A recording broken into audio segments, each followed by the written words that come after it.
out of the funnies and into your homes. And we hope your hearts, too. The Watertown Players bring you Blondie.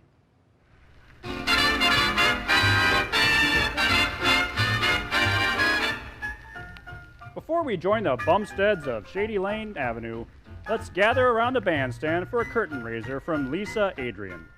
Raise that curtain, Lisa.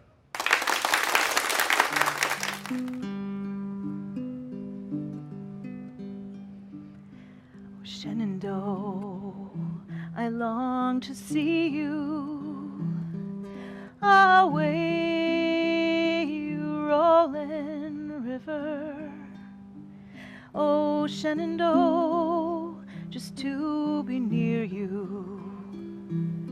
Away, we're bound away across the wide Missouri.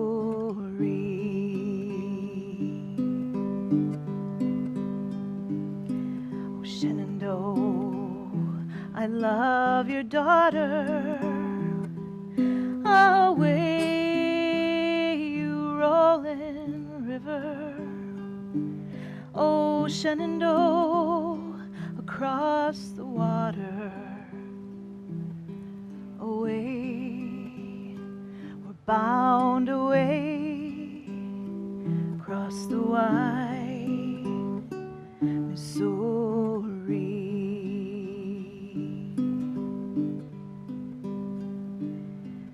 Oh, Shenandoah, I'm going to leave you. Away, you rolling river. Oh, Shenandoah, I won't deceive you.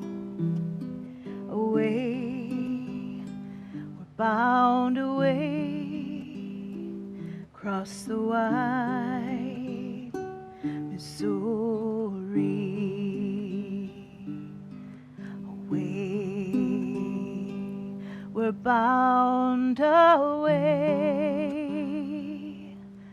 across the wide Missouri.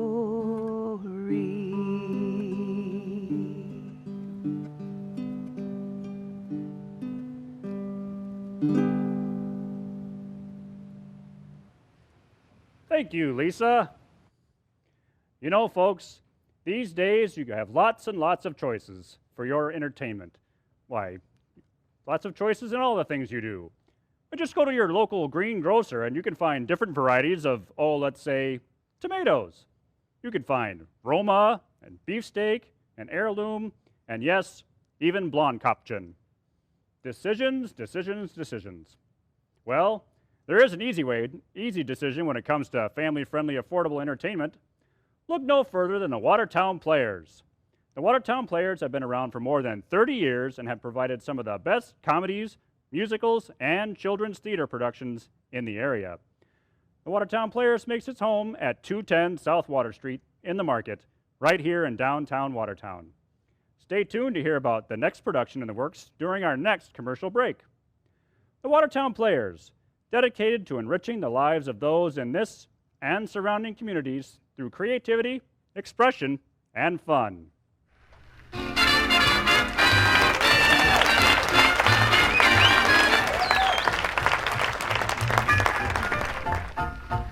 And now, with Thanksgiving time approaching, we find the Bumsteads thinking ahead to that day of the big dinner.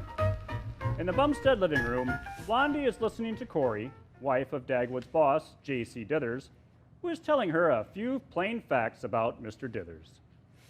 That man! Once he gets an idea in his head, there's no getting out short of blasting. I'm sorry you've had another argument, Corey. Why, last time you were here for dinner... I know. That was your doing, Blondie.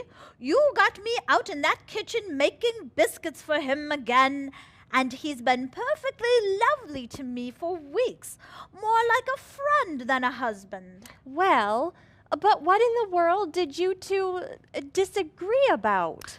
Thanksgiving. Thanksgiving? Oh, what a shame. Why, that's supposed to be a happy, peaceful day. Well, in our family, it's going to be about as peaceful as an air raid, unless he gives in and acts sensible.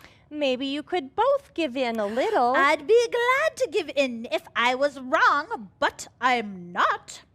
I leave it to you, Blondie. Can Julius Caesar Dithers afford turkey for Thanksgiving dinner, or can't he? Why, I certainly should think he could. Well, then, he needn't expect me to give thanks over a plate of pork chops. Goodness, does he really want pork chops on Thanksgiving? So he says. He claims turkey is too high priced. Says the thought of being robbed for the bird would spoil his whole day. So I told him if he offered me a pork chop, I'd spoil the rest of his life for him. Corey, I have an idea. Look, if you both have dinner with us, Mr. Dithers won't mind our having turkey. Now, I wouldn't think of it, Blondie. Oh, we'd love to have you. And that will settle the whole thing. I'm going to call Dagwood at the office and ask him to invite Mr. Dithers for dinner. Tell him to say it won't be pork chops either. Oh, no, Corey. Well, no, maybe you'd better not. That'd just start Dithers all up again, and I don't want any more talk about pork chops as long as I live. My last word to that man this morning was that I'd leave him if I even heard him mentioning pork chops aloud again.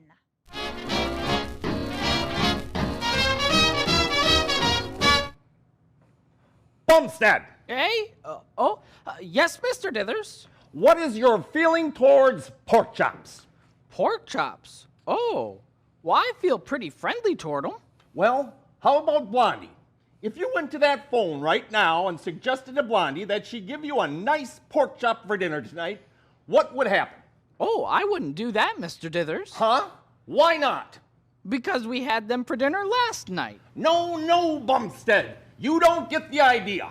What I want to know is, has a man got the right to eat what he wants at his own table, or hasn't he? Why, sure he has. You bet. He's got the right to raid his own icebox, too. When I was first married, I let Blondie know I wouldn't have any nonsense about a little snack around bedtime. Yes, Bumstead. But don't change the subject. Oh, what was the subject? Pork chops! Look, Mr. Dithers, let's not talk about them anymore. I can take them or leave them most of the time, but see, I just had a big lunch. All right, Bumstead, all right. Hereafter, I'll refer to them by initials. PC, understand? PC stands for... Yeah, sure, I get you. What about, PCs? I want the benefit of your thinking, Bumstead. Gosh, thanks. Corey, Mrs. Dithers... I know, your wife. Yes, well, the fact is she's taken an unreasonable attitude on the question of PC. Says it would be an insult to offer them to our guests, if any, next Thursday. Well, that's silly. It's preposterous. It's worse than that. It's, what did you say? I said it's ridiculous. Well, you're absolutely right. Hey, wait a minute. Isn't next Thursday Thanksgiving? That depends on your politics, Bumstead. Well, with me, it depends on my appetite. We're celebrating both Thanksgivings is. What? Rash extravagance, Bumstead. I suppose you're having turkey, too. Well, I kind of thought maybe... Oh, excuse me. Hello? Bumstead, how many times must I tell you not just to say hello? Say J.C. Dithers Company, Mr. Bumstead's office, Bumstead speaking. Let the other party know who you are. She knows me. It's my wife. What does she want? I'm trying to find out, but you keep talking. Well, make it fast. Oh, sure. What was that again, Blondie? Oh, yeah, sure. Well, I'll find out. Eh? Oh, sure. It's a good idea, I guess. Okay. Goodbye. I suppose, Bumstead, that was a mighty important matter for Blondie to interrupt you in the middle of a business day. She just wanted me to invite you to dinner. I'll tell her not to let it happen again. Well, suppose that social affairs seem important to a woman. Dinner, eh? When? Well, on Thanksgiving. But if you don't like turkey... Nonsense, Bumstead. If you bought a turkey, there's no sense wasting it, especially at this year's prices. Well, if you'd rather have, PCs, we didn't buy such a big turkey. I'm not interested in the bird's physique, Bumstead. I'm talking value. How do you figure you can afford to eat a turkey when I can't? Well, it isn't as if Thanksgiving came every day, Mr. Dithers. Gosh, people always eat turkey on Thanksgiving, ever since the Pilgrims invited the Indians to dinner. Boy, what a feed they had. How do you know? You weren't there. Well, no, but a great-great-great-uncle of mine was, though. His name was Blessings on Thee Bumstead. I suppose he came over on the Mayflower, eh? Well, almost. He was a little tired that morning, so we got down to the wharf a little late. He came over on the next boat, though, and got there for Thanksgiving. Sounds like a typical Bumstead. Missed the boat, but got to the table on time. Anyhow, it's in our family history, all about the first Thanksgiving. The Pilgrims kept their guns handy in case the guests got rough, and that reminds me. Shall I tell Blondie you're coming? Certainly. Know any more good ones about the Pilgrims? Well, the Indians behaved swell. They brought the turkeys for the feed. Uh-huh. Well, times have changed, Bumstead. Guests don't bring their own dinners now. It was a nice idea, though. It was all right in those days. All the Indians had to do was step out of their... Toupees? Toupees? What toupees? They didn't wear toupees. They didn't wear them. They lived in them. Not toupees, Bumstead. Teepees. That's what they called their tents. And right outside, they could shoot all the turkeys they wanted. Didn't cost a cent. Gosh, it sure would be swell if we could... Hey, I've got an idea. What's wrong with us shooting some wild turkeys? Not a thing, Bumstead, except, of course, that we haven't any guns or hunting license, and we don't know where they are, any wild turkeys. Yes, we do. I do. Look, I've got a letter from my cousin Homer today. He travels around and meets people, and he met a man who has a hunting lodge and invited Homer up there any time. It's a little far for Homer right now because he's in South America.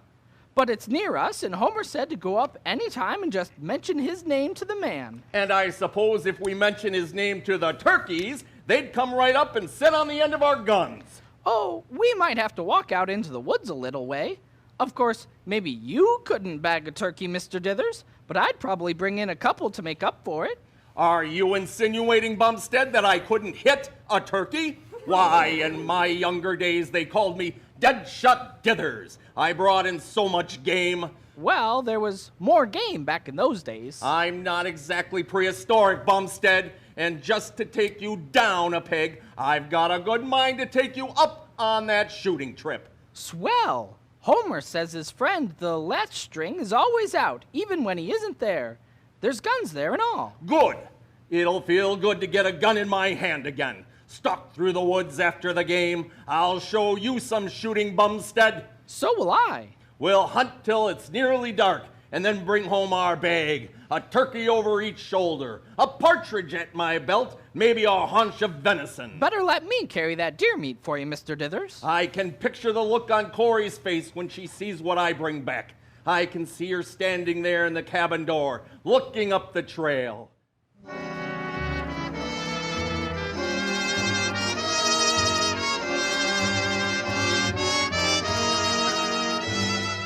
See anything of them yet, Corey?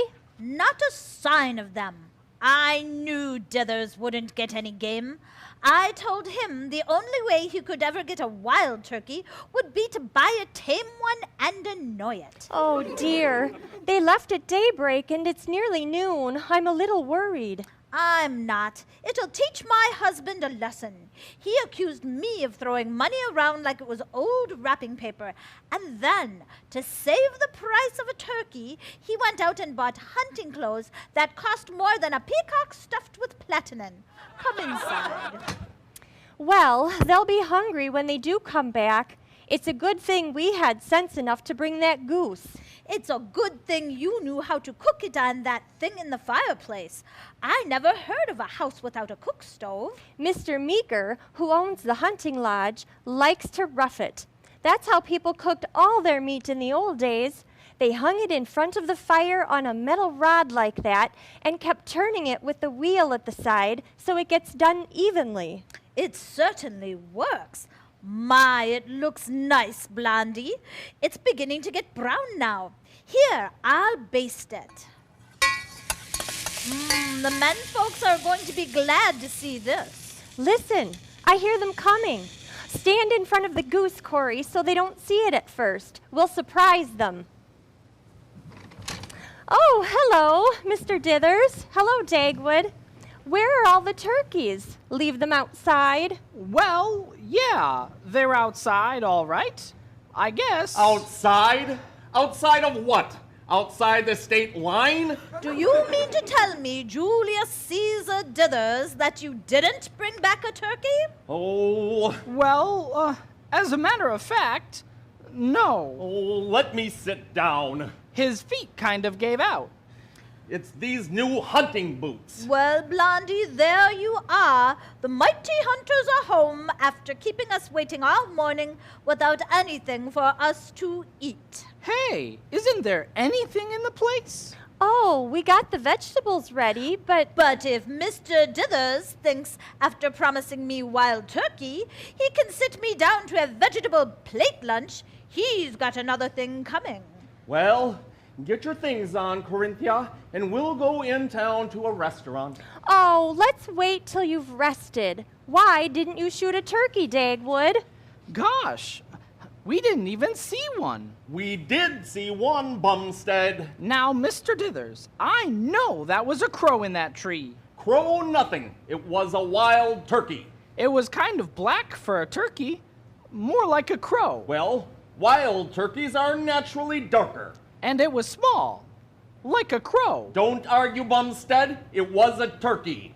Well, okay, but I bet if it had gobbled, it would have sounded like a turkey. If I'd got a shot at it, I'd have brought it down and then you'd see what it was. Well, why didn't you get a shot at it? Buck fever? This idiot Bumstead shot first. Missed, of course. Yeah, I didn't hit him, but I bet I scared him pretty bad. Scared him? You scared all the game out of the county with the noise that howitzer of yours made. Well, you can't shoot a gun without some noise, Mr. Dithers. Well, Dagwood, I suppose your bad luck has spoiled your appetite. Gosh, no, Blondie. I'm so hungry I could eat a shoemaker's apron. How about you, Daniel Boone Dithers? Could you eat anything at all? How would you like a little piece of roast goose? Now blast it all, Corinthia. Don't torment me. Roast goose? It's enough to drive a hungry man crazy. Talking about roast goose, I think I am a little crazy.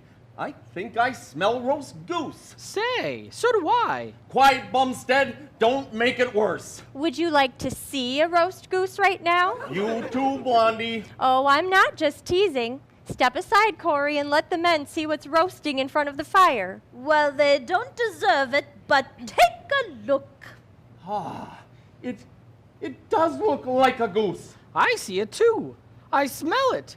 It is a goose. Thank heavens. You can thank Blondie and me too. We had sense enough to bring it.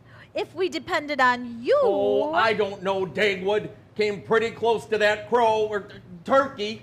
I sure did. I hit the tree right next to the one it was on. Is that very close, Dagwood? Well, something was wrong with my gun. That's right. And if I'd seen a bird, you'd have had it, Corey. Stand a little to the left, Dagwood. I don't want to lose sight of that goose. My, that looks good. How soon will it be done? Not long now. I'll go get the flour for the gravy. You know, I think there was something wrong with your gun, Dagwood. Sure there was, but I'm not sure what. Well, you know when you cleaned it last night, I thought you couldn't get it all back together again. Yeah, but I did. I know, but you had a little piece left over. What? I found it on the floor this morning. I had it in my pocket. Here it is. Let's see. Oh, I guess this goes here on the end. Yes, just the front sight is all that was missing, Bumstead. A fine hunter. Aims a gun and doesn't know the front sight is gone. Well, he came pretty close for a man without a front sight. Sure, and if I had the front sight, boy, I'd have had him sure. I'd have drawn a bead on him like this. Oh, Dagwood, be careful. Don't aim that at the roast goose. Ha! That's the only bird he's ever likely to hit. A roast goose hanging still 10 feet in front of his gun. Quiet. I just want to make believe the goose is alive. Look, Blondie. Oh, please, Dagwood, be careful. Oh, this gun isn't loaded. And besides, it takes quite a pull on the trigger to fire it. I could pull it all the way down to... Dagwood! Oh, what's happening? Was that a shot? The goose! Oh, the goose, it's gone. Goose? Gone? Gone where? Dagwood blew it to bits. Oh, Dagwood. Oh, Blondie!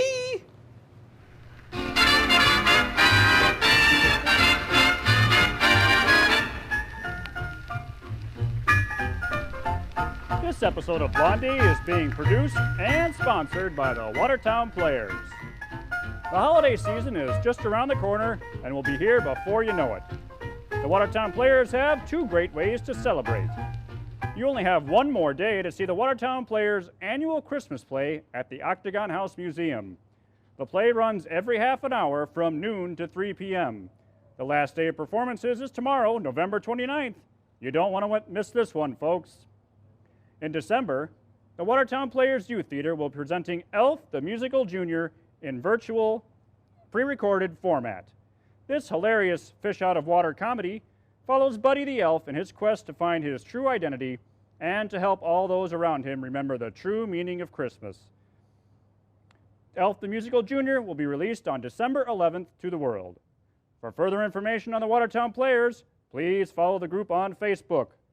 The Watertown Players, dedicated to enriching the lives of those in this and surrounding communities through creativity, expression, and fun.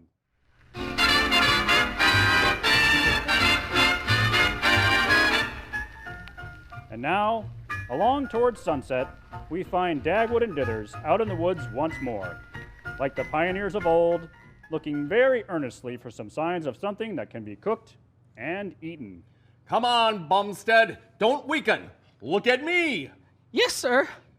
I see you. I haven't had any dinner either, thanks to you. Probably the first time you ever hit anything with a gun in your life, and it had to be our only roast goose. I know. What are you staggering for? I'm not staggering. No, sir.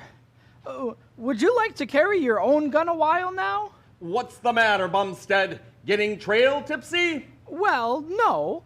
But with your gun and mine, it's hard to keep the tent roll from rubbing my shoulders. Well, you wanted to bring the tent. I thought it might rain in the night.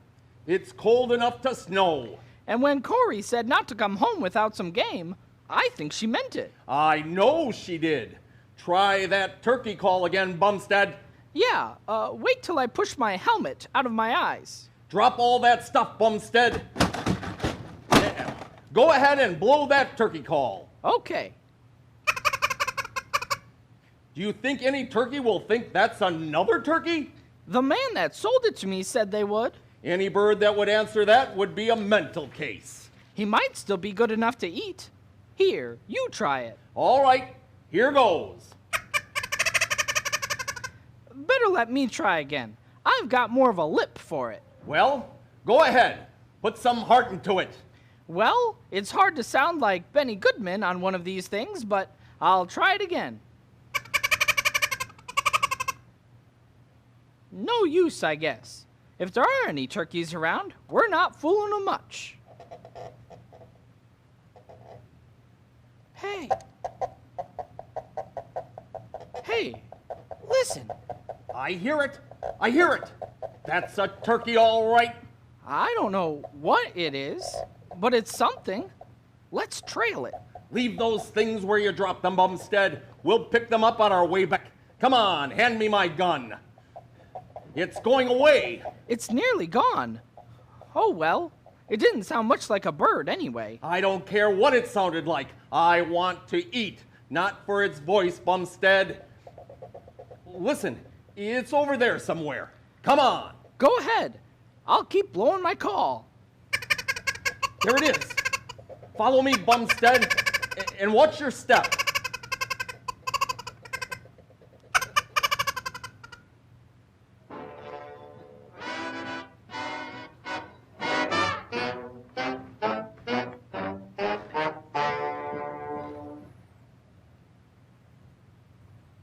It's no use. That bird just led us into the woods and then went off somewhere. We did follow it a long way.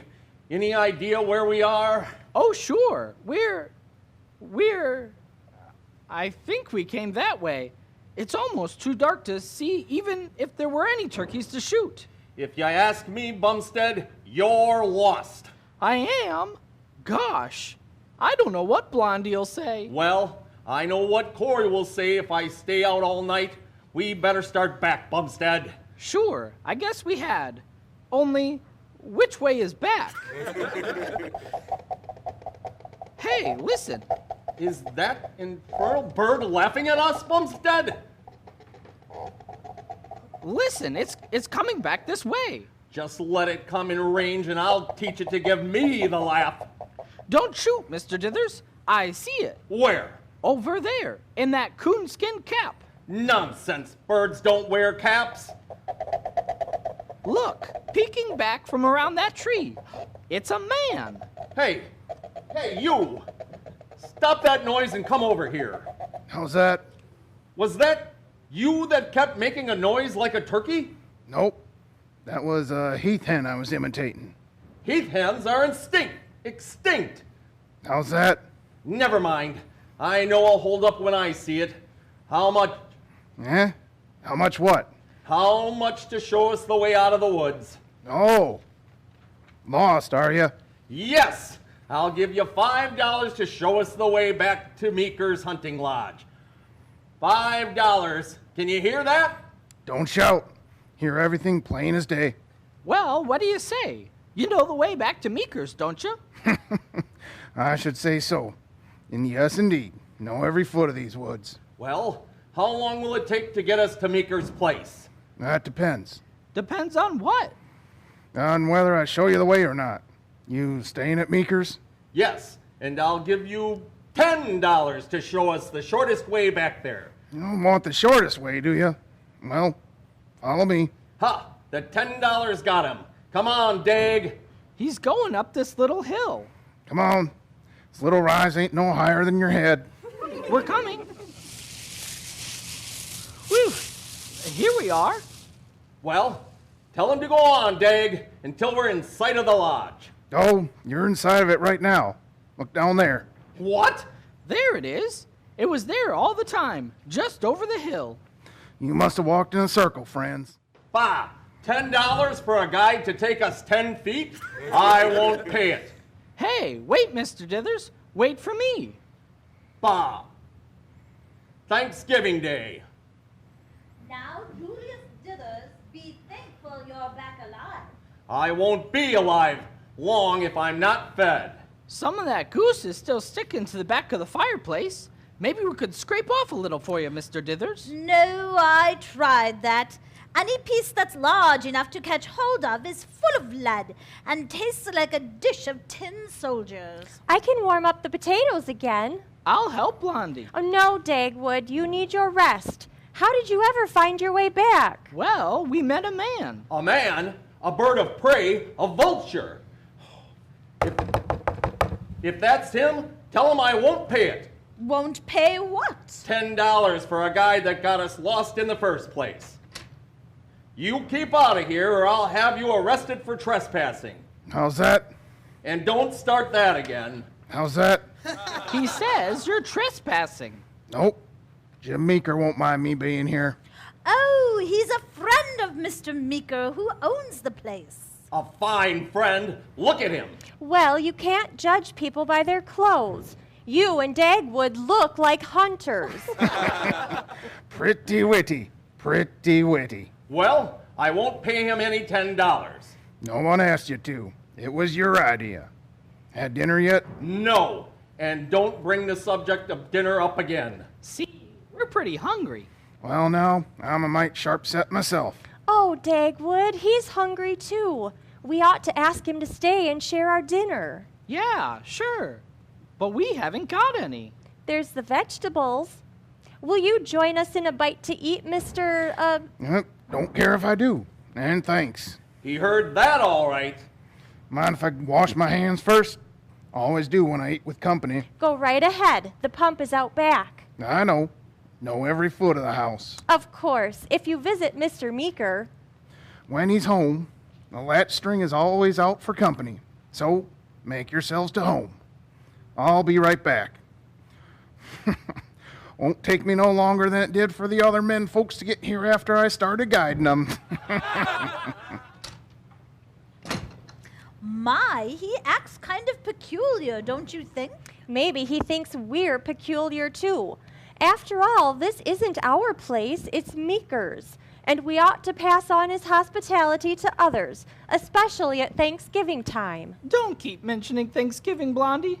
It reminds me of turkey. And don't mention turkey, Bumstead. We haven't got any. And don't mention not having any, Julius Caesar Dithers, for it's your own fault. It isn't my fault. It's Bumstead's, dragging us out here miles from any decent place to eat, blowing up our dinner. Now listen, Dithers. I've heard all I want to out of you today. Shh! Goodness! What would that stranger think if he heard us fighting like this?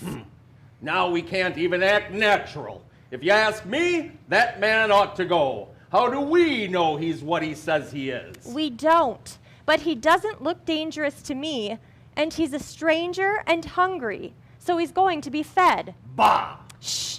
I hear him coming back. Come on in. Can't. Not with my arms full. Arms full? Full of what? Oh, wait. I'll open the door. Hey, what's that? Look, Blondie. A turkey! Yep. Ready to cook, too. Well, where in the world did that come from? Told you I knew my way around here. Was hanging out in the spring house. Well, folks, the stranger brought us all our dinner. Oh, boy. What a turkey. Say, thanks. Wait a minute. If that bird was in the spring house, it's Meeker's, not his. Anything that's Meeker's is mine, and vice versa, you might say. Don't let's look a gift turkey in the teeth right now, Julius. I just want to get this straight. Why does this man lay claim to Mr. Meeker's property? Well, it's like this, mister. I'm Jim Meeker. Personally, you might say. How's that? He's Meeker, the owner of the place. Yep. Now, who's that feller that does all the yelling? Just my husband, Mr. Dithers. Never heard of him. Well, he's a friend of mine, and I'm a friend of my cousin's, Homer Bumstead. Well, now. Any friends of Homer's are friends of mine. Welcome to my roof and my table. Like this little lady said to me, will you join me in a bite to eat? What little I have is yours. That turkey isn't so little. Come on, Corey, let's cook it. What are we waiting for? Wait. Let me out of here. I'm not going to sit around any smell another bird cooking. I can't stand it. I'm going out for a walk. Don't get lost again, Julius. Lost? Bah! He's in pretty bad humor. He'll have indigestion again if I don't go after him and smooth him down. Go right ahead. I can manage the turkey easily. I'll be back in time to help dish it up. Now, there's a good wife, looking after her husband. Dithers is all right, too, after you get used to him. I expect so. They got a lot to be thankful for. They have one another. I remember when my wife and I used to come out here, holiday times. She liked the place. That's her picture up on the mantle. Oh, how pretty. Oh, yes, she was. Real pretty and sweet. I think I'll go up to her room and set a spell. Usually do about this time in the evening. She always did have a knack of making her room the homiest place. It still is to me, homiest place in the world. You excuse me? Of course. It's real nice having you folks here. Gets kind of lonesome sometimes. I guess it would be pretty lonesome if... Oh, Dagwood, I'm so thankful I have you. And I'm certainly thankful I have you. And we have our health, and you have a job. And I have a good appetite, too. Oh, and we have so much to be thankful for. Come on, let's cook this turkey.